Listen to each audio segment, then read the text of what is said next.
Ito ang pinakamabilis lumagong kumpanya sa kasaysayan, mas mabilis kaysa Amazon at Google. Noong 2010, dambuhala talaga ang Groupon. Sobrang lakas nila, hindi mapigilan. Tinanggihan pa nila ang alok na bilhin ng kumpanya sa halagang $1 billion at nagpasya silang sakupin ang mundo mag-isa. Sa halip, nabawasan ng 99% ang halaga ng Groupon. Ngayon, para na itong bangkay na kumpanya, palaging nalulugi at tinutukso sa industriya ng teknolohiya. Paano bumagsak ng ganoon kalakas ang isang malaking imperyo? Hindi talaga tech company ang Groupon. Isa itong patibong na sumasakay sa sikolohiya ng tao at pagkalugi ng mga negosyong kunwari isinusuportahan. Ito ang malupit na otopsiya ng Groupon, ang sukdulang corporate debt spiral. Kabanata 1, ang FOMO Engine. Nagmula sa pagkadismaya ni Andrew Mason sa hirap makaalis sa kontrata ng cellphone, simple lang ang konsepto ng Groupon. Paano kung maraming tao ang magsama-sama para sa iisang layunin? Ang nagsimula bilang isang hindi gaanong nakatutok na web platform na tinawag na The Point ay naging Groupon, isang kumpanya na magbubuklod sa maraming tao para bumili ng parehong produkto upang makakuha ng malaking diskwento. Ang ideya ay makikinabang ang lahat dito. Makakakuha ng diskwento ang mga mamimili at magkakaroon ng maraming bagong customer ang negosyo. Samantala, mas marami namang subscribers ang Groupon. Nagsimula ito ng simple at agad sumikat dahil sa 2-for-1 pizza promo sa motel bar, isang restaurant sa gusaling kinaroroonan din ng Groupon. Malaki ang suporta ng publiko at naging matagumpay ang collective buying strategy. Sa 16 na buwan, umabot sa mahigit $1 bilyon ang halaga ng Groupon. Mabilis bilhin ng mga tao ang deal kapag inaalok at nagkaroon ng matinding partisipasyon para sa pinakamalaking diskwento. Ginamit ng Groupon ang sikolohiya at pinakawalan ang isa sa pinakamakapangyariang puwersa sa isip ng tao. FOMO, takot na mapag-iwanan. Simple lang ang business model ng Groupon. Daily deal ang orihinal na produkto ng kumpanya. May minimum na kailangang umabot. Kapag naabot ang bilang ng taong nag-sign up, iaalok ang deal sa lahat. Kung hindi, mawawala ito at walang makakakuha. Para itong paraan para hikayatin ang pagsali at magsilbing fail-safe ng mga negosyante. Hindi sila mapipilit magbigay ng deal kung walang bagong customer na papasok para magbayad. Lahat ay nakinabang, lalo na ang Groupon. Perpektong bitag ito para sa sobrang aktibo. May nakapost na nakakaakit na deal pero may orasan na nagbibilang ng oras pababa. Hindi lang basta kinukuha ng mga tao, kailangan din nilang maghanap ng iba pang tao na kukuha nito para mapanatili nila ito. Bigla, lahat ng miyembro ng Groupon naging taga-benta ng kumpanya at hinihikayat ang kaibigan nilang mag-sign up. Umabot sa 50% ang diskwento at ang saya nito ay hindi lang nakakaaliw kundi nakaka-addict din. Ang tagumpay ng Groupon ay dahil pinapabalik nila ang tao araw-araw para sa mga bagong diskwento. Noong 2011, naging live sila sa Nasdaq at agad tumaas sa chart. Ito ang pinakamalaking IPO ng internet company mula Google. Parang di mapipigilan at ang pag-angat nila ay sobrang ganda para maging totoo. At ganun nga. Ang Groupon ay tungkol sa karanasan. Ginawang parang laro ng kumpanya ang proseso ng pagkuha ng kupon at nakalikas sila ng isa sa pinakatapat na mga tagasunod sa kasaysayan ng digital commerce. Pero hindi nagtagal, nagsimulang lumabas ang mga madidilim na sekreto ng kumpanya at nagsimulang magtanong ang mga tao kung isa nga bang panluloko ang lahat ng ito. Dahil sa totoo lang, maaaring hindi pala maganda ang Groupon para kanino man. Hindi para sa mga gumagamit at lalo na hindi para sa mga nagbebenta. Kabanata 2, ang matematika ng Groupon. Ang sikreto ng Groupon ay kailangan nitong kumita sa kahit anong paraan. Libre ang site pero may subscription na ₱5 kada buwan para sa mas maraming at mas magagandang deal. Gayunpaman, maliit lang ito kumpara sa profit margin ng kumpanya. Karaniwan, negosyo ang nagbabayad sa deal dahil sa hatian ng kita ng Groupon na laging pabor sa kanila.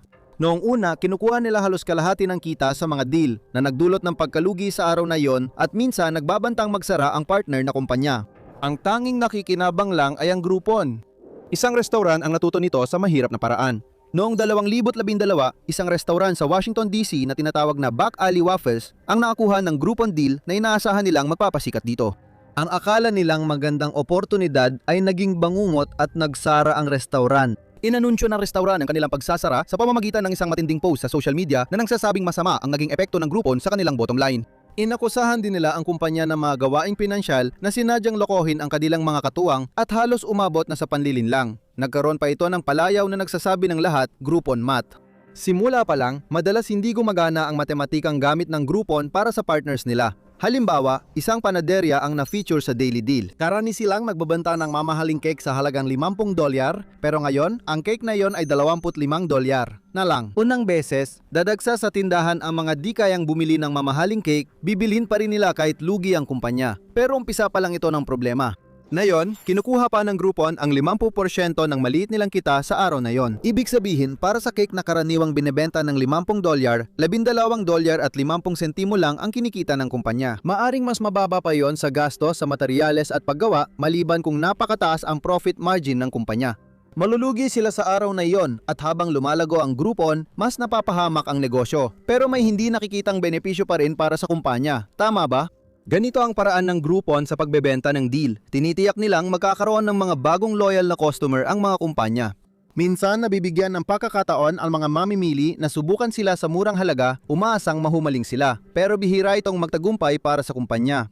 Yung mga customer na mahilig sa Groupon ay hindi naman talaga pasok sa target na presyo nila. Kapag bumalik na sa dolyar, 50 ang presyo ng cake kinabukasan, hindi na babalik ang mga hindi kayang bumili nito. Nagkaroon na ng loyalty dahil sa mga deal, pero hindi sa negosyo, kundi sa Groupon. Ayon sa Back Alley Waffles, inilagay sila ng business model ng Groupon sa huli mula pa sa simula.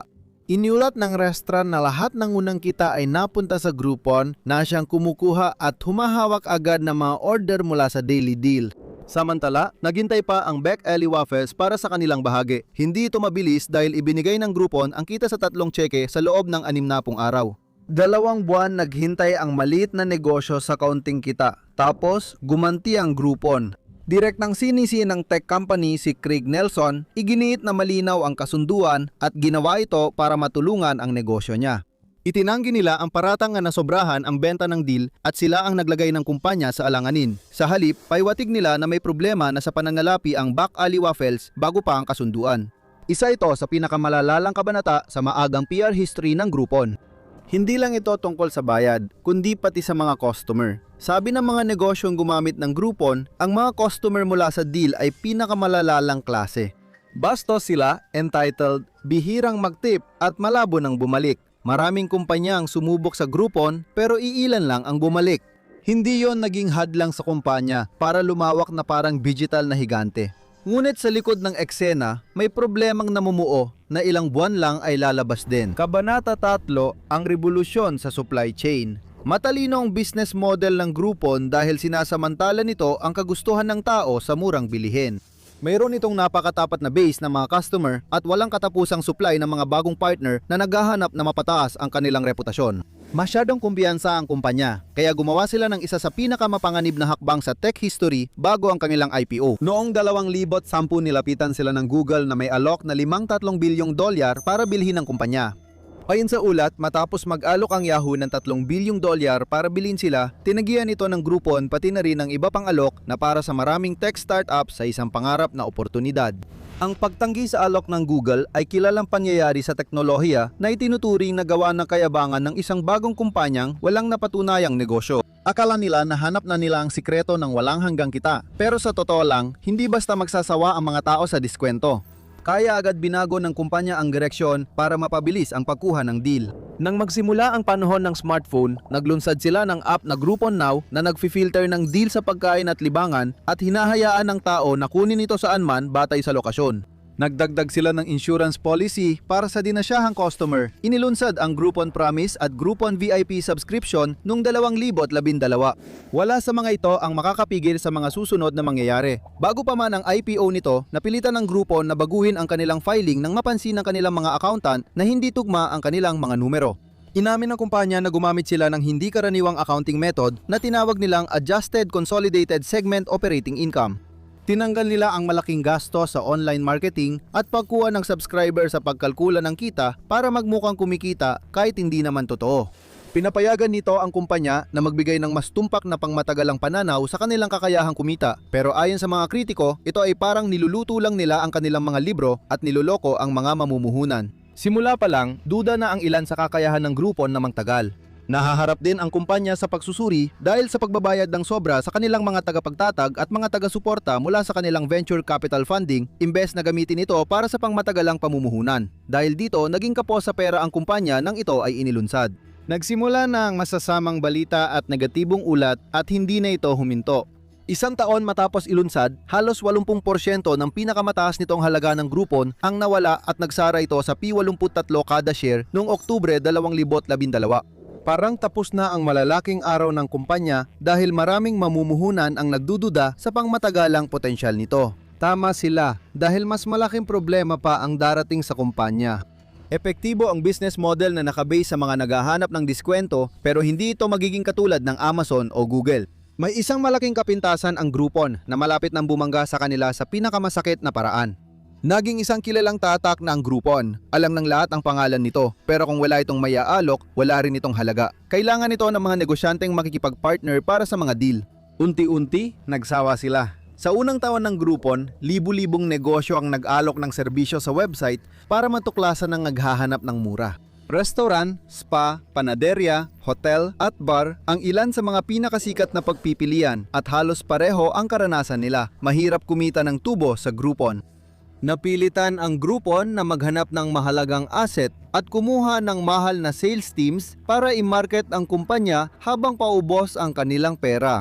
Pinagbuhusan nila ng effort ang pang-aakit ng bagong customer para mag-sign up. Kaya naging parang telemarketer company na sila kaysa discount service.